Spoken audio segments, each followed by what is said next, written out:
Heippa rallaa! Moi!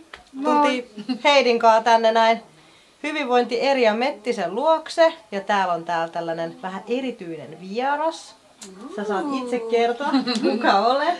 Mä oon Stiina Sahari. Erityinen, mikä erikoinen vieras. Stiina Sahari ja tarot-tulkitsija muun muassa. Ja sä olit Espoostako? Joo, kyllä. Joo. Sieltä tänne tuli mut vierailee säännöllisesti täällä Erjan luona Kotkassa. Et vähän niin kuin melkein osakotkalainen tekemässä tulkintoja Erjan hyvinvointikeitaassa. Kuinka usein sä käyt täällä Kotkassa? Noin kerran kuussa. Vähän plus miinus kerran kuussa. Joo. Ja miten sulle voi sitten varata aikoja?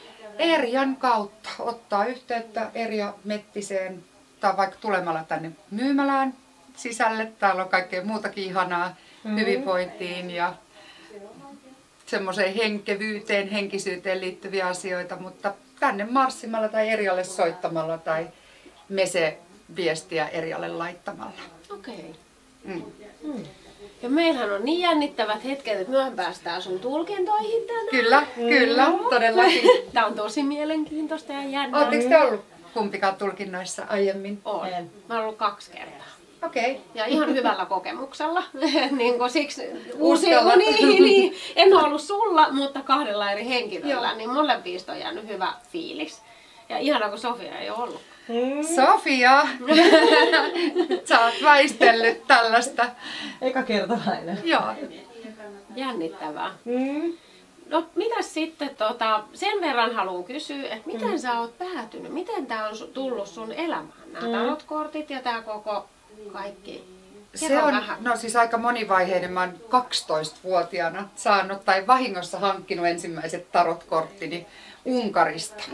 Ja sitten pikkuhiljaa aina ollut hyvin kiinnostunut kaikkeen uniin ihan niin pitkään kuin muistan unia nähneeni tai tällaisia enteitä tai näkyjä, niin pikkuhiljaa on sitten vaan kohtalo johdattanut sitä kohti, että teen tulkintoja työkseni.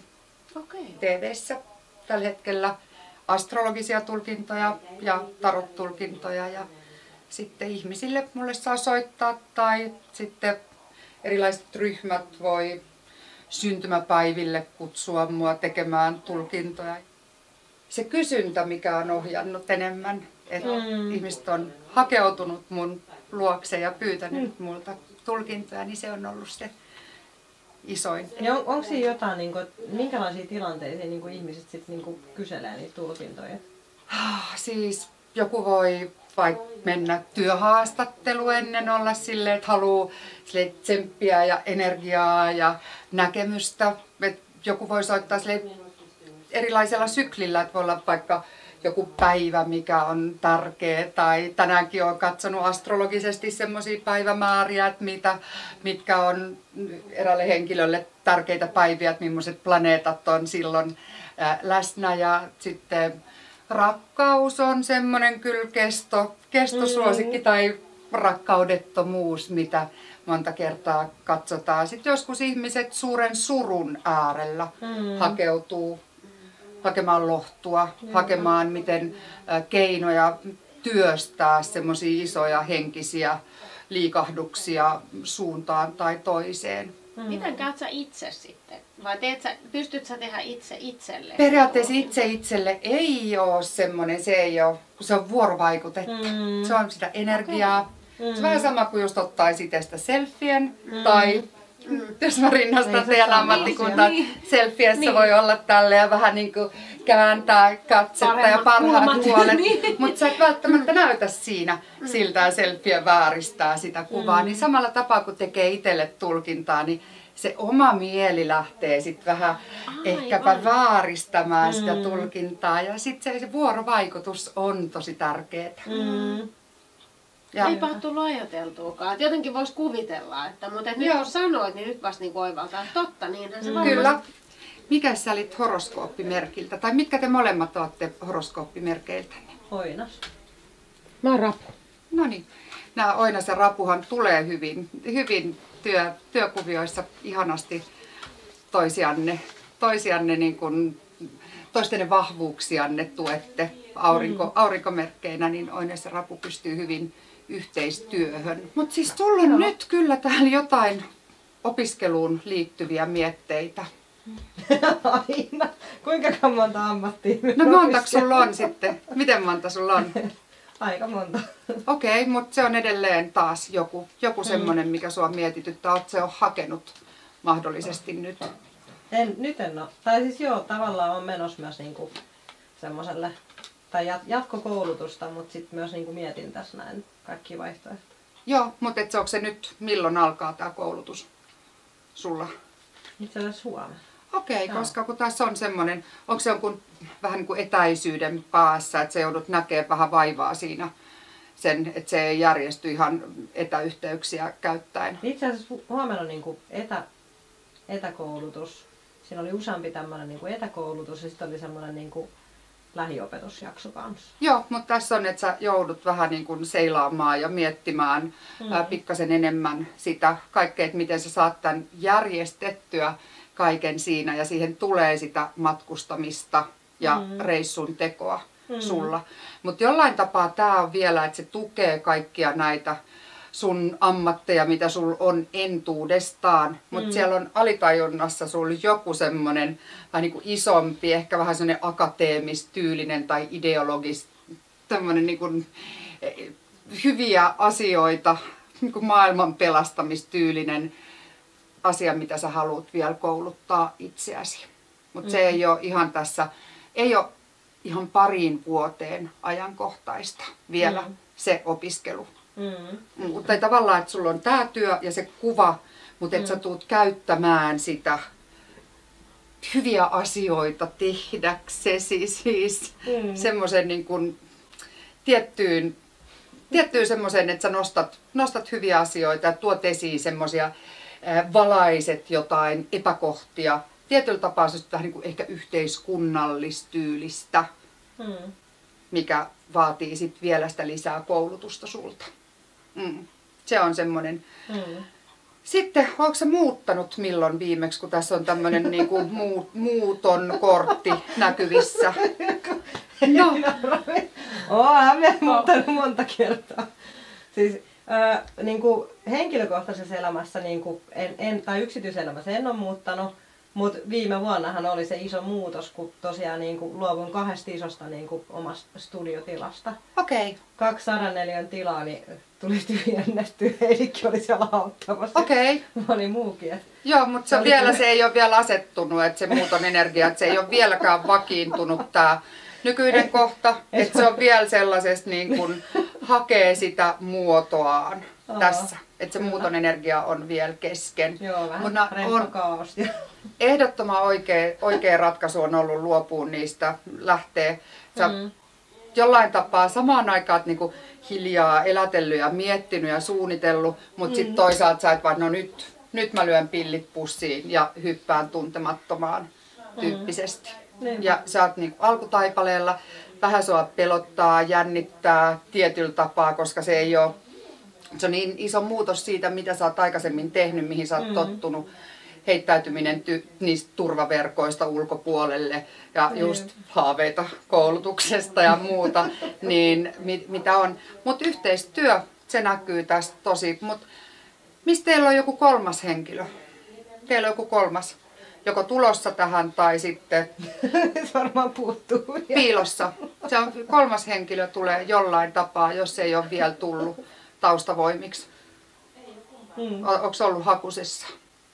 Kyllähän sitä aina niinku apukäsiä tarvitaan. Joo, se voi olla joku harjoittelija, mutta mä näen, että semmoinen teidän dynamiikkaan niin kuin työn puolesta kolmas henkilö tulee liittymään tässä. Ja se on sitten semmoinen, mistä tulee vielä sitä sellaista jotain ideointivoimaa ja vielä vähän jotenkin rikotaan rajoja. Sitähän sä haluat tehdä, rikkoa rajoja ammatillisesti, rikkoa rajoja sitä, että mikä juttu tämä oikein on. Ja sitten ei ole valmista käsikirjoitusta, mitä se tulee olemaan. Niin, eikä tämä ei todellakaan ole sulle semmoista harrastusta. Mutta parisen vuotta eteenpäin, niin sitten siellä aukeaa joku lisäkoulutus, mikä vielä vahvistaa tätä koko kuviota. Tosi mielenkiintoista. Vitsi miten niin tää on mielenkiintoista kuunnella. Ihana. Aika hurjaa. No. Tällaista tää on Kiitoksia. tulkinta. Miltäs tuntuu ensimmäistä kertaa? Kädet hikoili jo etukäteen. Niin. Kuumottavaa. Ihan uskomaton, miten sä löysit Sofian tuolta. Ihan, ihan siis mä niin hämmentyneenä tässä. Että ihan kuin, sä tietäisit jotain Sofiasta, vaikka et edes tunne toisianne mistään. Stalkkaa etukäteen, mistään en etsi mitään tietoja mistään etukäteen, vaikka se voi tuntua siltä. Aika hurjaa. Ihan niin kuin karvat nousee ylös. Hyvä. Ihan mahtava. Ja jännä, kun me tunnetaan niin hyvin, niin miten mäkin heti siellä höristin oikein korviin. Niin. Mitä tämä olikaan? Ei vitsi. Sä olit jo vähän kokeneempi sitten, Heidi. Joo, ja vähän erilaisia juttuja. Et joskus on joku kattonut noista ihan niin pelikorteista tehnyt. Ja sitten mun yksi kollega on joskus, niin kuin, hän aina sanoo, että hän ei niin kuin ennusta, vaan hän niin kuin vaan lukee kortteja. Niin siinä meni aika paljon kanssa nappia. Ja me ei tunnettu aiemmin. Et se oli ihan niin kuin ensimmäinen viikko, kun mä olin siellä työpaikalla. Joo. Niin silleen on vähän niin kuin kokemusta. Niin, kyllä. No, mutta se on aina vähän omanlaistaan. Tämä kaikki, mitä täältä tulee. Jännittävää. Mä tein sullekin ton kelttiläisen ristin, sen samanlaisen, mikä täältä tulee. Tää näyttäisi sitä, että sä olisit lähdössä matkalle nyt tässä talvella. Onko varattuna matka? Mihin suuntaan? Lappi. Okei, milloin tää on? Pääsiäisen. Okei, se on siis jotenkin todella merkittävä, ikimuistoinen, ihana sulla toi reissu. Joku, jota sä oot jo halunnut puskea valtavalla voimalla eteenpäin, niin sitä jarrutetaan. Ja sit sä luulet, että kohta siitä ei tule mitään, mutta siitä tulee. Se on heinäkuusta eteenpäin, kun lähtee ne yrittäjyyteen liittyvät uudet käytännöt, uudet säännöt toimimaan. Joku semmoinen, mikä on sun haave, visio ja nimenomaan yrittäjyyteen liittyvä. Heinäkuusta eteenpäin asia alkaa kirkastua. Okay. Ihan uskomatonta. Kiitos. Ihana, kiitos. Hei. Jännittävää nähdä, että... Tää on jotenkin tosi valaisevaa. Niin on. Just on tosi tunteellista. Niin. Kyllä. Mullakin alkoi tosi vaan Ihan mieletön. Paljonko vuosia meillä on nyt yhteisiä takana? Saatiin yhteyttä muhun.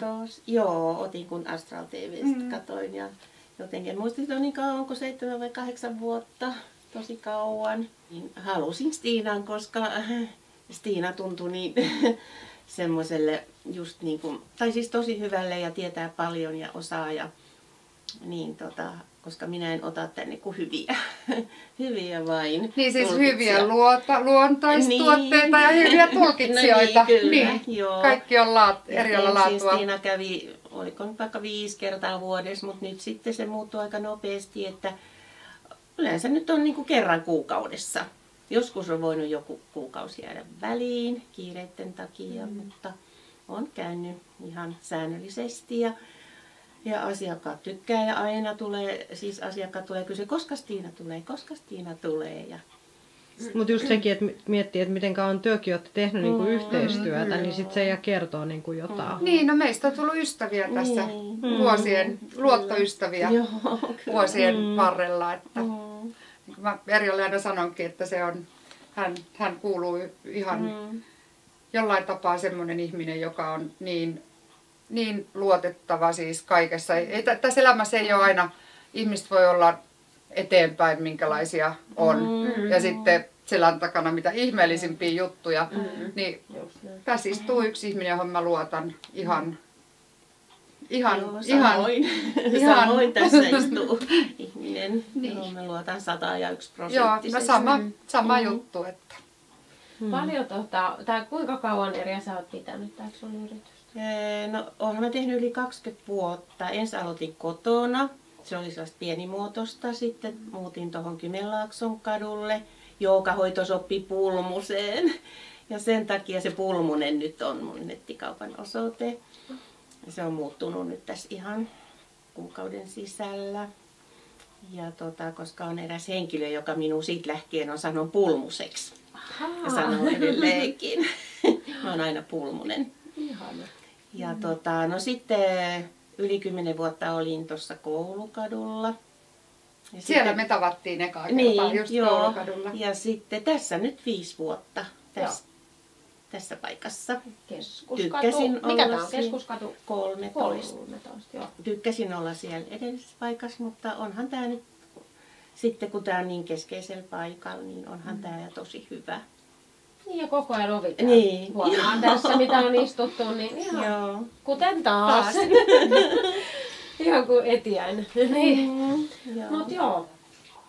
Mitä muuten Erja, niin kuin, mitä kaikkea sun täältä ihanasta puodista löytää? Kerro vähän silleen. No täällä on tosi hyviä hoitoja, monenlaista klassista hierontaa, hermoratahierontaa, intialaista päähierontaa. Olen nyt ollut kuinkahan monta vuotta, onko 17 vuotta vai jotain, intialaisen päähieronnan opettaja. Pidän niitä koulutuksia. Pidätkö sä täällä vai? Täällä, Just, joo.